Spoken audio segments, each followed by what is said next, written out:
역대상은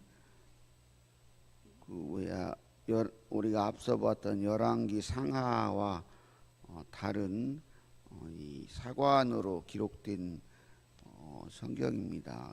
여러분 익히 들어서 아시는 것처럼 역다기는 이 포로 귀환 이스라엘에게 이 소망을 주기 위한 그 의도로서 기록된 재해석된 역사라고 볼 수가 있죠. 그런데 오늘 본문은 그 역대기에 다윗의 왕조에 대한 계보를 기록하고 있습니다.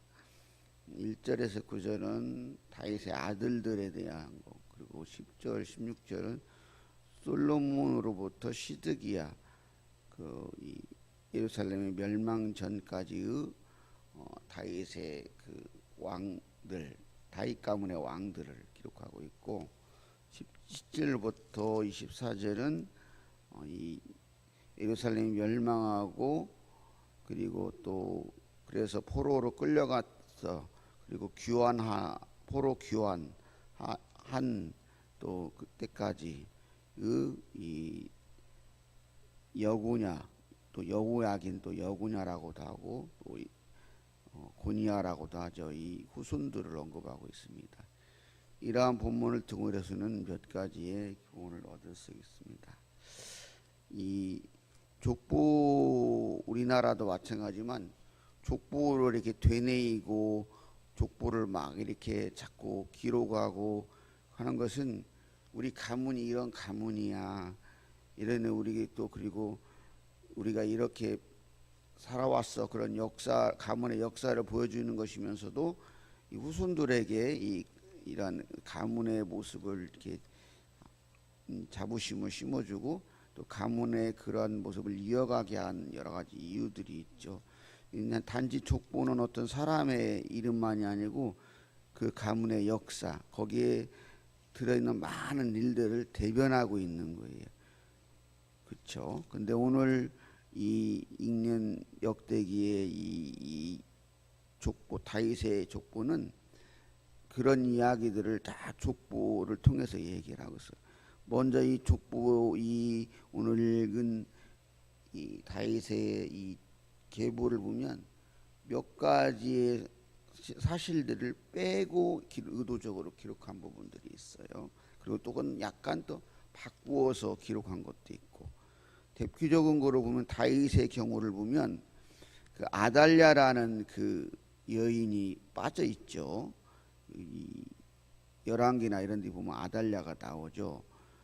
그 여호사밧의 그 며느리잖아요. 며느리면서도 이 아시아의 엄마 갖고 이 모든 왕자들을 죽이고 왕권을 완전히 다윗의 그 씨를 멸하려고 했던 그런 악한 여인이죠.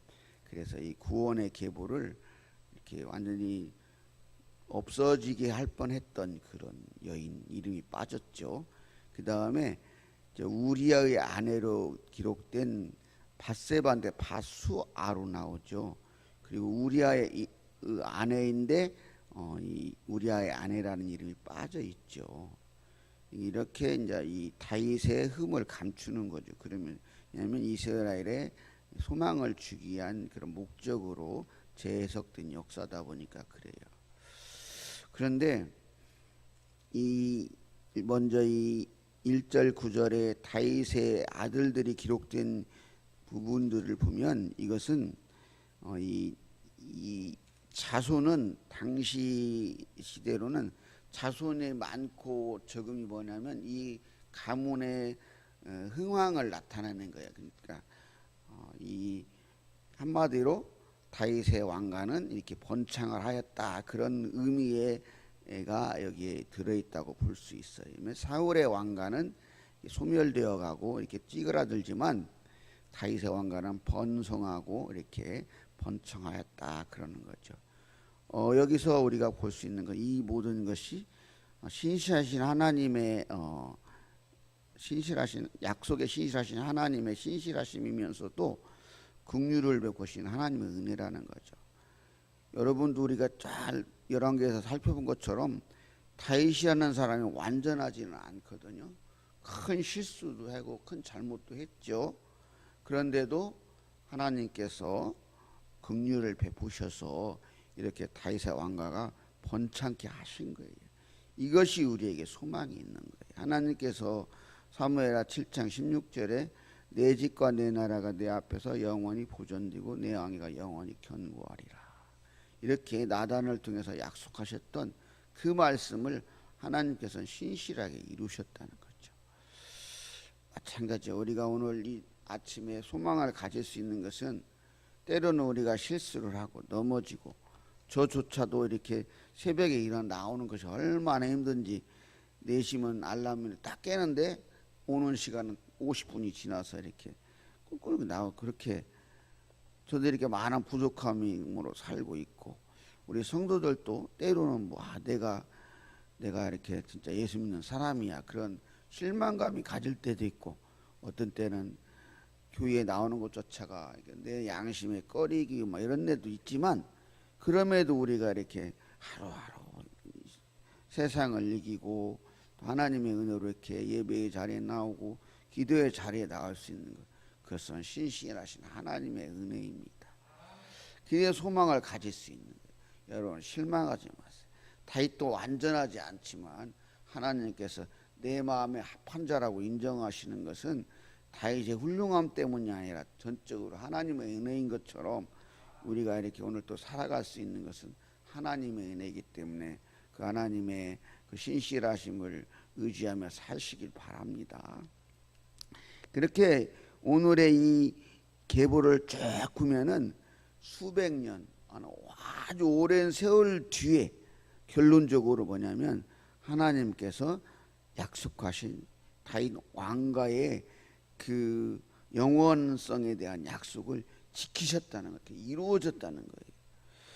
우리가 이제 신약성경에 가면은 예수님의 탄생의 계보를 쭉 이야기하면서 나오는데 그 예수님의 왕이 탄생할 때 어머니가 누구예요? 마리아. 아버지가 누구죠? 요셉. 그런데 여러분 그 찬란했던 유다 나라의 그 지금도 이스라엘 나라의 그 국기가 다윗의 별이잖아요. 그 다윗 왕가의 자손인 마리아와 그 요셉이 다 왕가의 후손이잖아요. 얼마나 초라한 모습으로 이렇게 있습니까? 그런데도 그 초라한 그 모습 속에서도 만왕의 왕이신 예수님이 태어났다. 하나님은 사람들은 다 없어진 것 같고 다윗이라는 사람을 기억하지도 않게 사라져 버린 존재일 것 같지만 그 사라져 버릴 것 같은 존재를 통해서 결국에는 만왕의 예수님이 태어나게 하신 여러분의 역사도 그렇게 될 것입니다. 예수 믿는 사람들은 꺼져가는 불꽃 같지만 그 꺼져가는 불씨 속에서도 역사를 이루시는 하나님이십니다. 그렇기 때문에 여러분 예수 믿는 것에 초의 의심도 실망도 하지 마시고 여러분이 믿음을 지킬 뿐더러 여러분의 자녀들에게도 그 믿음을 넘겨주시는 그러한 여러분 되시기를 소망합니다. 두 번째 우리가 얻을 수 있는 교훈은 그렇기 때문에 우리는 신실하신 하나님의 소망을 두고 살 수 있습니다. 이스라엘 백성들이 바벨론 70년을 살면서 무슨 힘으로 살았겠습니까?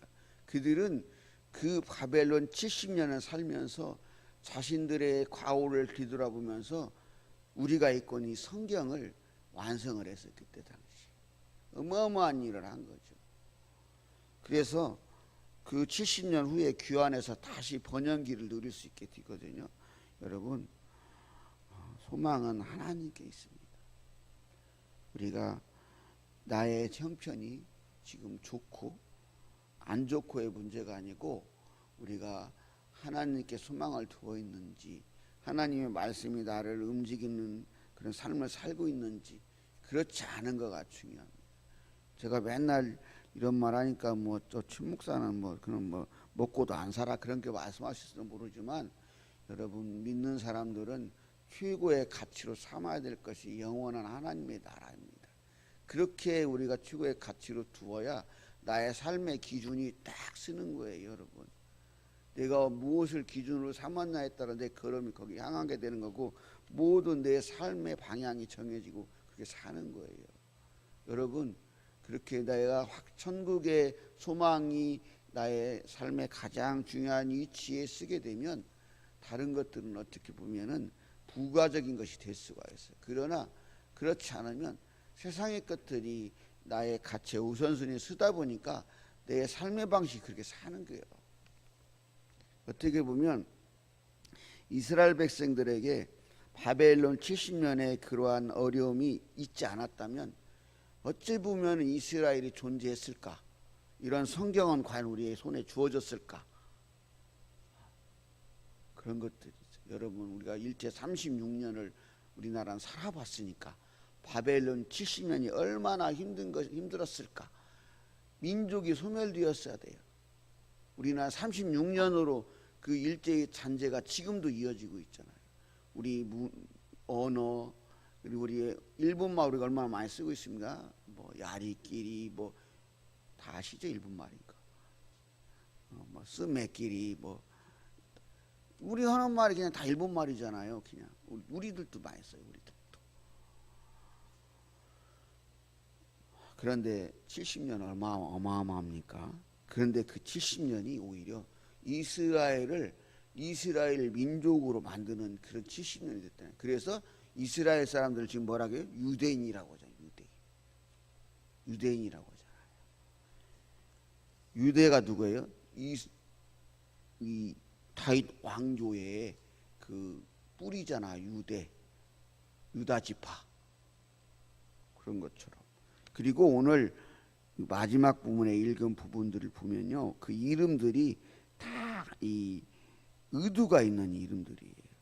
여기에 이 마지막 부분에 기록된 이름들은 다윗 왕가의 족보에 드는 사람이라고 볼 수도 없는 사람들인데도 그 이름들이 중요하다는 거예요. 이름들이 몇 개만 보면은 24절 끝부분만 한번 볼게요. 앞부분도 다 보면은 다 그런데, 호다위야 여호와를 찬양하라. 그 다음에 엘리야심 하나님께서 회복시키는, 불라야 여호와께서 심판하시다. 요하난 여호와께서 은혜로 보셨다. 들라야 여호와께서 끌어올리셨다. 이 이름들 속에는 무슨 의미가 있냐면, 이게 쭉 이 이름들이라면 지금 위에 19절에 언급된 스룹바벨의 그 어떻게 뭐 후손들이거든요. 여기에 이제 스룹바벨이 어떤 인물이냐면, 바벨론 포로 귀환 후에 이 학계 스가랴 이런 사람들과 함께 성전을 재건했던 사람이고 총독이에요. 유다 총독 교환했을 때 그 후손들의 이름이라는 거예요. 그래서 이 스룹바벨을 예수님의 예표로도 보거든요. 그 메시아의 이 예표로 보는 인물이에요. 그 인물의 후손들의 이름이라니. 근데 이 이름들은 무슨 의도가 있냐면, 이 포로 교환을 인도하신 하나님을 찬양하는 의미가 있어요. 그 사라져버릴 것 같은 그 이스라엘 역사 속에서도 이렇게 찬양할 수 있는, 하나님을 찬양할 수 있게끔 하는 분이 하나님이시는 거예요. 제가 이렇게 그렇게 막 믿음이 좋거나 그렇지는 않지만, 한 가지 확실한 것은 그래도 이게 부족하지만 여러분 어떻게 보면 천국의 소망을 갖고 삽니다. 여러분, 하나님은 저의 이 신앙의 경험 속에서 신실하시고 변함이 없으시고 능력이 무한하신 하나님이십니다.